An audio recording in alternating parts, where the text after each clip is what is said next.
नमस्कार, आप देख रहे हैं हल्ला बोल। आपके साथ मैं हूं अंजना ओम कश्यप। पाकिस्तान की बर्बरता का, नापाक बर्बरता का इलाज करो, इसी पर आज हम बहस करेंगे और आपको बताएंगे कैसे पाकिस्तान की सेना ने 2 भारतीय शहीदों के शरीर को, पार्थिव शरीर को क्षत विक्षत किया है पाक सेना ने। लेकिन उससे पहले खबर ये आ रही है कुलगांव से, जहां पर आतंकियों ने एक बैंक के कैश वैन को लूटने की कोशिश की है। कुलगांव में यह आतंकी हमला हुआ है। तरीका यही है, या तो बैंक पर हमला करते हैं, हथियार लूटते हैं, वहां से कैश लूटते हैं, या फिर कैश वैन पर हमला करके 5 पुलिसकर्मियों को कुलगांव में शहीद कर दिया है और यहां पर कैश लूटने की उनकी कोशिश रही है। एक बैंक कर्मचारी की भी इसमें मौत हो गई है। कुलगांव की यह घटना है और ये साफ बताता है कि पाकिस्तान किस तरह से आतंकियों को ट्रेन करके हिंदुस्तान में भेज रहा है, उनकी फंडिंग कर रहा है और फंड कश्मीर के अंदर से भी किस तरह से लूटपाट के जरिए इकट्ठा किया जा रहा है इन आतंकियों की तरफ से। उसकी ताजा मिसाल कुलगांव की ये घटना। साफ है, पाकिस्तान ने एक बार फिर से साबित कर दिया है हमारे शहीदों के साथ बर्बरता दिखाकर, उनके शरीर को क्षत विक्षत करके, कि वो अपनी इन बदमाशियों से, इन शैतानियों से, हरकत से नहीं बाज आने वाला है। पुंछ में सुबह पाकिस्तान ने पहले सीज फायर तोड़ी, एक जवान की हत्या की, फिर शहीद के शव के साथ बर्बरता कर यह बता दिया कि उसका हिसाब होना अब जरूरी हो गया है।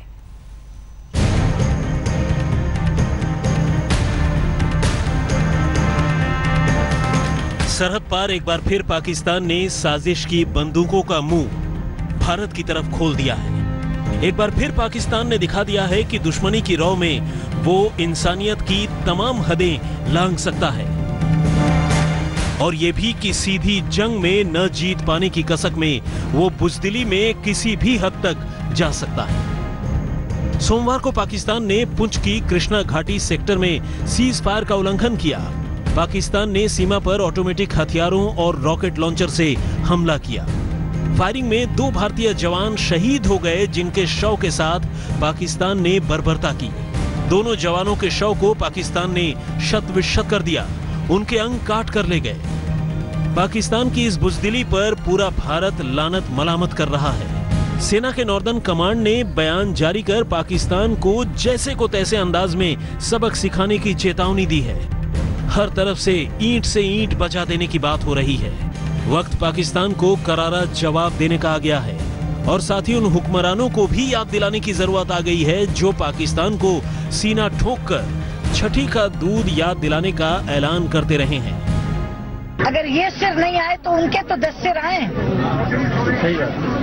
सवाल ये है कि हम बिल्कुल प्रतिक्रिया के अलावा बैठे रहें और खेल खिलाते रहें, ये तो नहीं होगा। भारत किसी को छेड़ता नहीं है, लेकिन इस बार संदेश चला गया कि हम किसी को छेड़ेंगे नहीं, लेकिन हमें यदि कोई छेड़ेगा हम उसे छोड़ेंगे भी नहीं, यह भी संदेश चला गया। सवाल यह है कि हेमराज, सौरभ कालिया और अब परमजीत सिंह और प्रेम सागर, पाकिस्तान की शैतानियां कब तक हम सहते रहेंगे?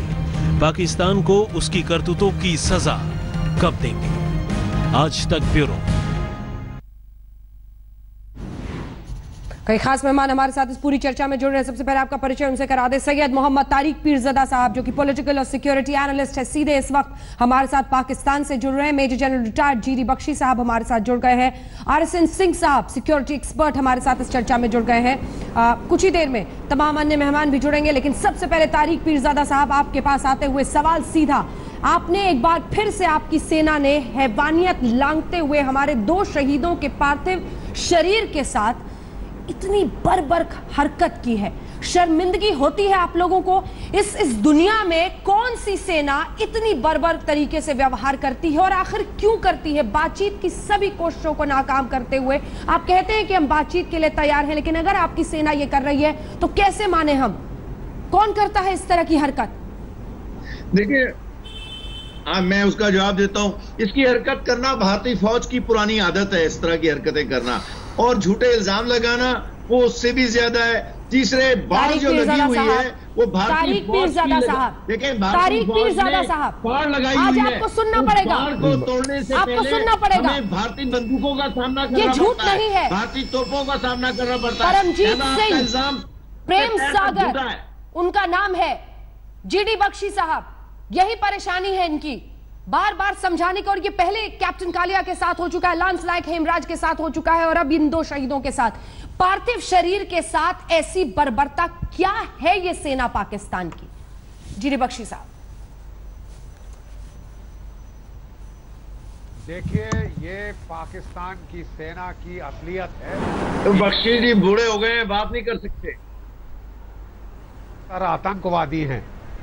हाँ, अरे आप जरा चुप रहिए और सुन लीजिए। और ये जहां इक्के दुक्के हमारे कोई जो जवान वहां पे लिसनिंग पोस्ट पे लगे हों, किसी पे लगे हों, उसको ये पकड़ के बड़ी बहादुरी दिखाते हैं इक्के दुक्के आदमी के साथ, जिस तरह कोई सियारों का दल हो। जानवरों से भी बदतर इनका व्यवहार है, और इनको कई बारी बताया गया है आपको। अरे अभी तो आपने कुछ दिन पहले दावा किया था कि आपने एक सर्जिकल स्ट्राइक की थी, आदमी मर जाता है, उसकी लड़ाई खत्म। हम जो है वहां पे इज्जत देते हैं। सर्जिकल स्ट्राइक तो अभी आपको पता चलेगी साहब, अभी आपने बुलाई है, आपने बुलाया है अपने लिए तमाशा, आपको हम देख लेंगे। और 1000 छोड़ दीजिए, आपके फौजियों से बात कर लीजिए, आपके फौजियों को बात करने दीजिए। पीरजादा साहब, बारे में पीरजादा साहब, पहले तो आप अपनी बारी का इंतजार करें। पीरजादा साहब अपनी बारी का इंतजार करें, और आपको माफी मांगनी चाहिए जीडी बख्शी से। आपने उनकी उम्र पर टिप्पणी की है, माफी मांगे आप। तारिक पीरजादा साहब, माफी मांगे आप, आपने उनकी उम्र पर टिप्पणी की है। मुझे लगता है कि आप लोग बिल्कुल ये तय कर चुके हैं कि कोई भी इंसानियत के मापदंड दिखाने ही नहीं है चेहरे पर। माफी मांगिए आप। आपने जीडी बख्शी, हमारे आर्मी ऑफिसर की उम्र पर अभद्र टिप्पणी की। देखिए बख्शी जी वैसे तो बड़ा जोरदार बोलते हैं, माफी मांगिए। कुछ दिनों से उनकी आवाज में कमी आ रही है। माफी मांगिए। इसका कोई इसका कोई दादा नहीं था, तो मैं उसको क्या 22 साल का माफी मांगिए। इसकी दादी का कोई दादा नहीं था। पीरजादा साहब, इसकी दादी का कोई दादा नहीं था। अलग रहिए। दादा इसका हिंदू था, इसीलिए दादे का बुजुर्गियत और उसका नाम नहीं जानता है आपको।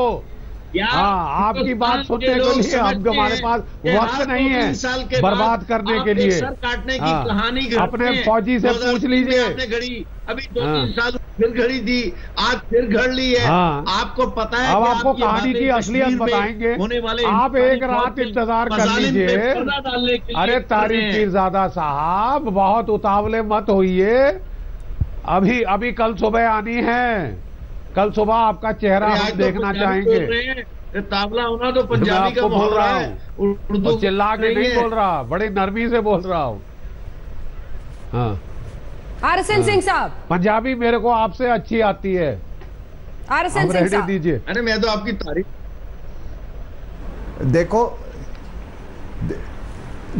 देखिए असली बात क्या है कि आप हिंदुस्तान में हम लोग एक स्ट्रक्चर्ड रिस्पांस एक्सपेक्ट करते हैं, उम्मीद करते हैं पाकिस्तान से। जैसे दुनिया में जितने स्ट्रक्चर्ड आर्मी है, जैसे रिस्पांस होनी चाहिए वैसे ही रिस्पांस। आपको इस बात का एहसास हो जाना चाहिए था अभी तक कि आप एक जिहादी मिलिट्री से आप डील कर रहे हो, जो कि अल कायदा का हिस्सा है और जिसमें जिहाद का अंडरपिनिंग बहुत ज़्यादा है। और मैं आपको बता दूं कि ये जो बीस्टली अटैक्स होते हैं, ये बीस्टली बिहेवियर होता है, ये जानवरों वाला बिहेवियर, वो इसलिए होता है कि जब मैं देखा था उस समय ये हेमराज का सर लेके ये पूरे पंजाब में घूम रहे थे। वो इनका जो वो गंदा सा वो दाढ़ी वाला जो है, वो क्या नाम है उसका, हफीज सईद, तो वो दाढ़ी वाला वो गंदा दाढ़ी वाला वो उसका सर लेके चारों तरफ घूम रहा था। और वो आपको हैरानी होगी अंजना कि ऐसी चीजें देख के इनकी रिक्रूटमेंट ड्राइव और बढ़ जाती है। तो ये देखो ये कौन सी ये जिहाद है, और यही काम ये पाकिस्तान के अंदर भी कर रहे हैं। तो हिंदुस्तान में अगर कोई ये कहता है कि ये कर दो, वो कर दो, ये सामान वो अपनी जगह पे है, लेकिन आपको एहसास ये होना होगा कि आप उन जिहादियों से ये कर रहे हो जो कि ये खून देख के इनका रिक्रूटमेंट ड्राइव बढ़ता है, कटे हुए सर देख के, तभी तो ये आदमी का मुझे मालूम है इसका ग्रैंडफादर जो था हिंदू था, इसीलिए ये बुजुर्गियत से इतना नफरत करता है। तो ये जो देखिए, ये हमको ये एक अनस्ट्रक्चर्ड, आपको मैं बता दूं, देखिए हम लोग किस माइंडसेट से सफर करते हैं। हमला करके देख लो ना बॉर्डर के पास, पता लगा लेना। आप लोगों को तो सर्जिकल ये जितने ये गंदे घोरी और गजनी आने के पहले आपको मालूम है कि इंडिया में कभी नाइट अटैक्स नहीं होते थे। कश्मीर की सूरत हाल से कभी अरे यार तुम छोड़ो, तुम अरबी हो कि ईरानी हो कि पंजाबी हो क्या यार, तुम हो क्या, तुम्हारा वजूद क्या है, तुम हो क्या चीज, और हमें तुम्हारा तो कोई वजूद ही नहीं है। अपने वजूद के पीछे तुमको कटे हुए सर बहुत अच्छे लगते हैं। और कश्मीर को तो आजाद होना ही होना है यार। अब तो आप लोग जो मर्जी करते रहो, आप कुर्सी पे आगे पीछे होते रहे, आप कुर्सी पे आगे पीछे करते रहे और ऐसे ख्वाब देखते रहे। अभी क्या है, आप कुर्सी आगे पीछे करते रहे। अभी पीरजादा साहब एक मिनट बांग्लादेश अंजना, सबसे पहले तो इनका वॉइस नीचे करिए, इनकी आवाज नीचे कर दीजिए। ये पूरा डिबेट खराब करने आए हैं आज। बख्शी साहब इनकी आवाज नीचे करिए। हम इनको आपके पास देखिए अंजना, मैं बताना चाहता हूं कि पाकिस्तान के फौज की कुछ लोगों की फितरत है कि कोई अकेला उनके हाथ पड़ जाए उसके सामने सूरमा बन जाते हैं। 93,000 कैदी इनके हमारे पास थे, हमने बाइज्जत वापस दे दिए क्योंकि इनकी औरतें अपनी चूड़ियां खनकाकर भुट्टो साहब के सामने रो रही थी। ठीक है साहब, हमने आपकी लाशें भी वापस करी हैं क्योंकि अगर लड़ना है तो फौजियों की तरह लड़ें। ये कर्नल साहब समझ जाएंगे, इस सिविलियन की सोच के बाहर है। ये केवल यहाँ बंदरों की तरह आवाज यहाँ पे घुड़कियां दे सकता है और इसको मेरे पास इनकी आवाज सुनने के लिए कोई वक्त नहीं है। तो मैं पूरी तरह से बौखलाई हुई है। दूंगा। एक सेकंड, अबे रहने दीजिए, चुप रहा बिल्कुल, इसकी आवाज नीचा करिए, इसकी ये डिबेट खराब कर रहा है। हाँ, बात समझता है। सर्जिकल स्ट्राइक नहीं होगी अब आपके ऊपर, अब आपकी सर्जरी होगी। सर्जिकल स्ट्राइक पीरजादा, आपकी सर्जिकल स्ट्राइक नहीं होगी, आपकी सर्जरी होगी अब। शाहनवाज हुसैन साहब, आप बुला रहे हैं सर्जरी, मेरे हाथ में ज्यादा चौड़े मत होइए। बिल्कुल, मेरे हाथ में वो आर्टिकल है डॉन का जिसकी वजह से पाक आर्मी बौखलाई हुई है, शरीफ साहब पर भी हावी हो रही है। मेरे हाथ में वो आर्टिकल है शाहनवाज साहब जिसमें सिरिल अल्माडा ने साफ लिखा है कि शरीफ साहब ने एक सेकंड हाफिज सईद और इसी के साथ जो एक एक करके मौलाना मंसूर रजा, ये जितने जैश मोहम्मद और लश्कर के चीफ है जिनको ये पाक आर्मी पालती है, उस पर शरीफ ने खिंचाई कर दी, ये आर्टिकल निकल गया। अभी तो आप पाकिस्तानी शाहनवाज साहब, ये क्या तस्वीर बनती है, सरकार क्या करेगी? जी देखिए, ये पाकिस्तान एक ऐसा मुल्क है जो सही कहा जनरल बख्शी ने कि अलकायदा का वो एक अलग मखौटा है। अलकायदा कहने के लिए है, ये पूरी सरकार आतंक में वहाँ की आर्मी लगी है, इसलिए ये बातें सामने आई है। और जहाँ तक सवाल है, पाकिस्तान अपनी आदतों से बाज नहीं आता, सर्जरी हुई है, अब इसको कीमो चढ़ाना पड़ेगा। जिस तरह आतंकवाद का कैंसर पाकिस्तान को लगा है, सर्जरी के बाद कीमोथेरेपी की जरूरत है। ऐसा कीमो होगा कि ये पीरजादा जैसे लोग के सर पर बाल पहले से, ये हमारे जनरल को बूढ़ा कह रहे हैं और ये खुद बदतमीजी के सिंबल हैं। पाकिस्तान के लोग बातों से नहीं मानते, जब तक इनको घुसकर मारा नहीं जाए जब तक ये ठीक नहीं होते। ये टीवी पर शेर बनते हैं और जब भारत की आर्मी आती है तो भाग जाते हैं। ये जब सामने लड़ते हैं तो 90,000 सैनिक हमारे कदमों में तलवार चाटते हैं। ये हारे थके इंसान, इनकी जो कोई हैसियत नहीं है, ऐसे लोगों को एक नहीं कई बार पीटा है हमने। ये पिटाई की भाषा जानते हैं। अगर पीरजादा भी होते बांग्लादेश के अंदर तो ऐसी पिटाई होती कि टीवी पर कभी बैठते नहीं। ये बदतमीजी करते हैं टीवी पर आकर, ये कागजी शेर हैं। इनको टेलीविजन पर आकर वो भी पाकिस्तान में कोई पूछता नहीं, कोई इनको गिनता नहीं, मोहल्ले में चाय वाला भी पहचानता कौन पीरजादा है। भारत के टीवी पर आकर इनको बीपी हाई है।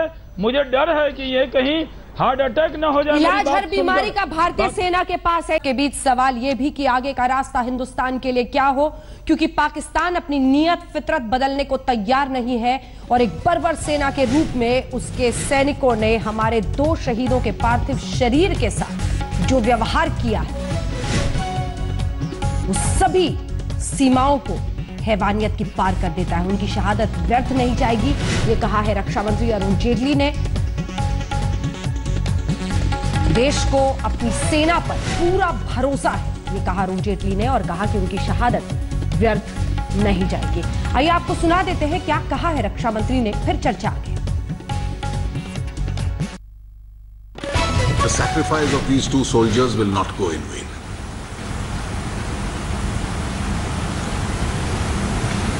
आज पुंछ क्षेत्र के कृष्णा घाटी सेक्टर में हमारी सेना के 2 नौजवानों की हत्या की गई और उनकी बॉडी को काट दिया गया, म्यूटिलेट कर दिया गया। ये काम हमारे पड़ोसी देश का है। ऐसी हरकतें तो युद्ध में भी नहीं हुआ करती और निश्चित रूप से शांति में तो कभी नहीं होती। भारत सरकार इसकी घोर निंदा करती है और पूरे देश को हमारी सेना और फौज के ऊपर पूरा भरोसा है कि इसकी जो प्रतिक्रिया उनको करनी पड़ेगी वो करेंगे और जो ये बलिदानी हमारे 2 सिपाहियों की है ये व्यर्थ नहीं जाएगी।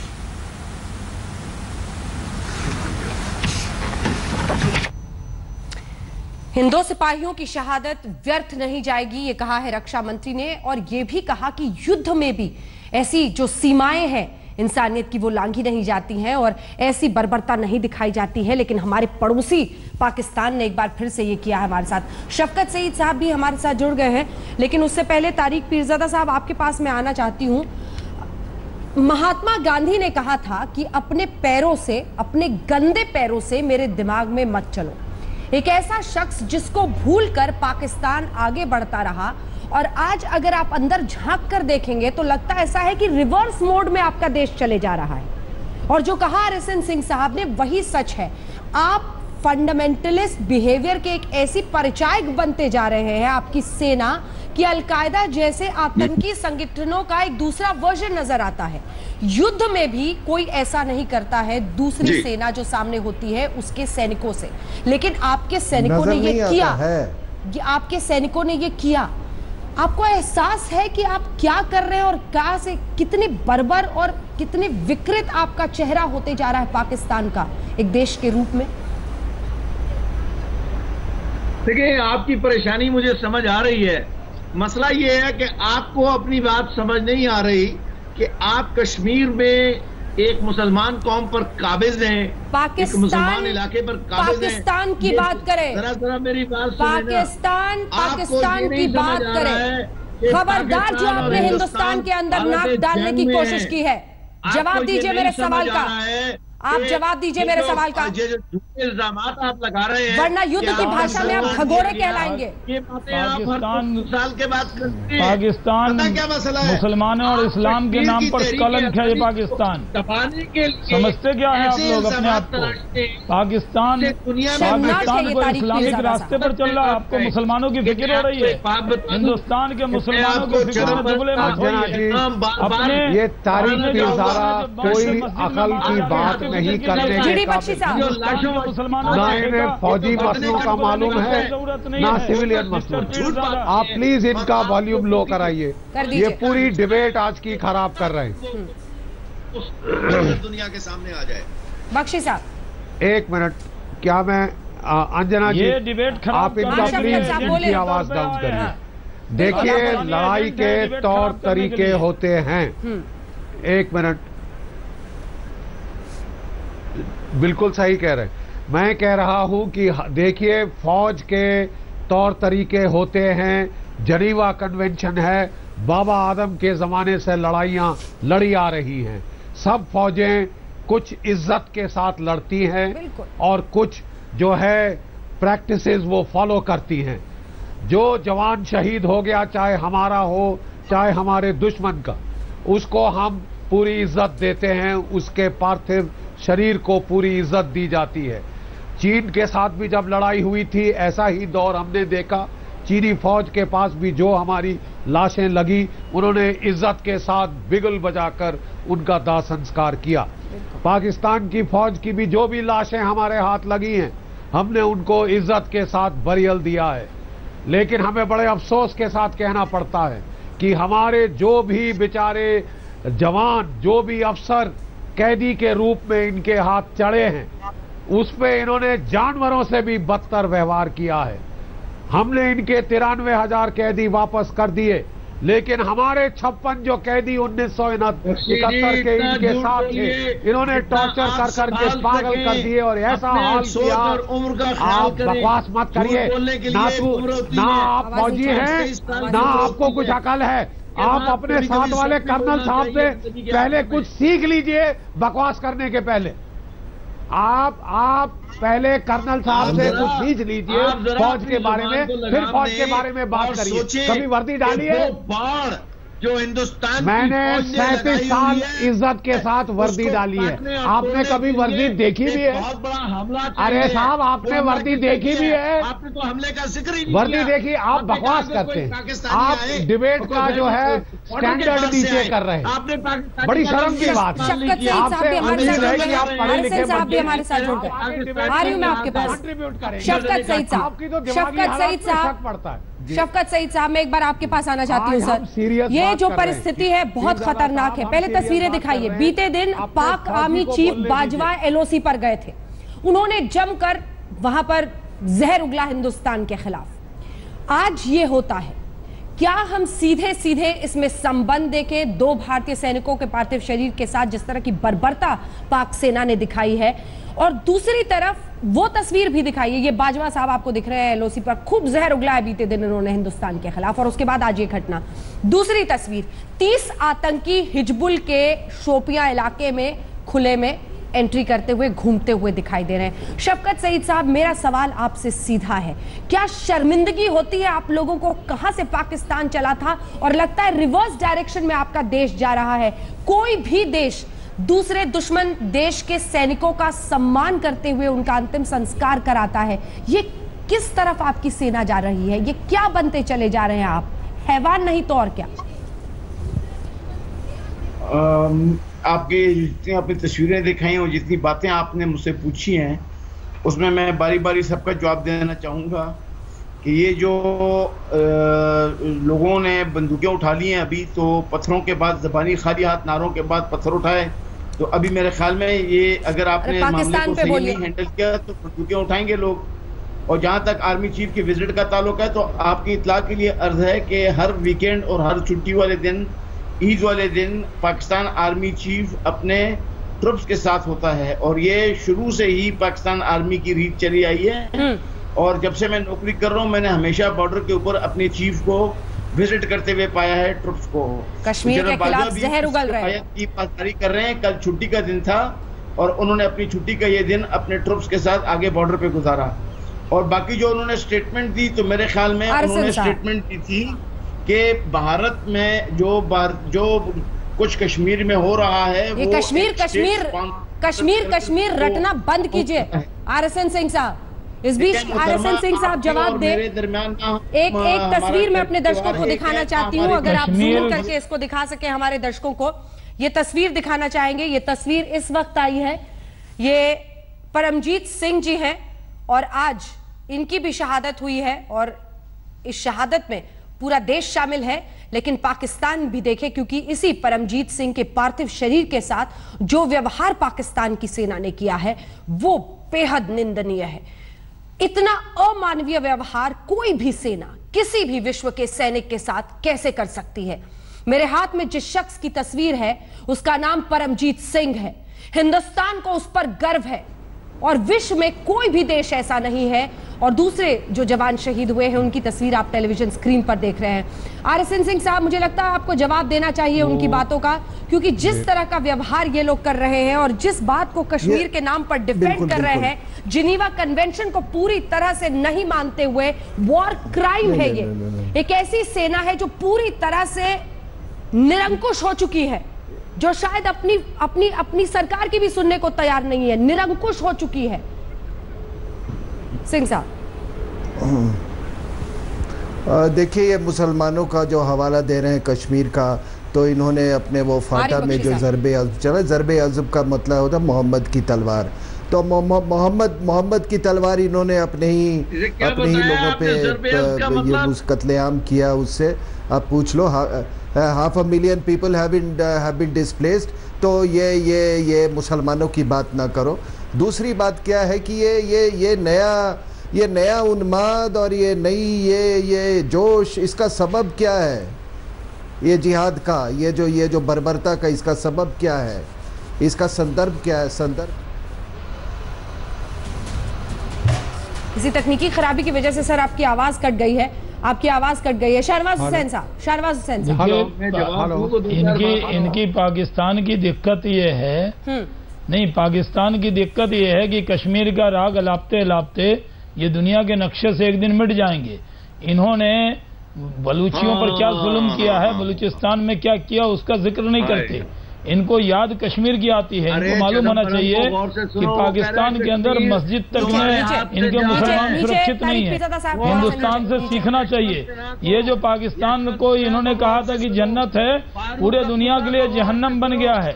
और ये जहन्नम के एजेंट बनकर ये पीरजादा जैसे लोग आते हैं जो आतंकवादियों के वो एजेंट बन के यहाँ बैठते हैं, वो डिबेट को डिरेल करते हैं। इसीलिए ऐसे एजेंट्स को ज्यादा मुंह लगाने की जरूरत ही नहीं है। हम चाहते हैं हल्ला बोल का अंत जीडी बख्शी साहब आपकी 2 लाइनों से हो। जो आप बोलना चाह रहे थे सिर्फ वो हम सुना के दर्शकों से विदा लेना चाहेंगे। जीडी बख्शी साहब।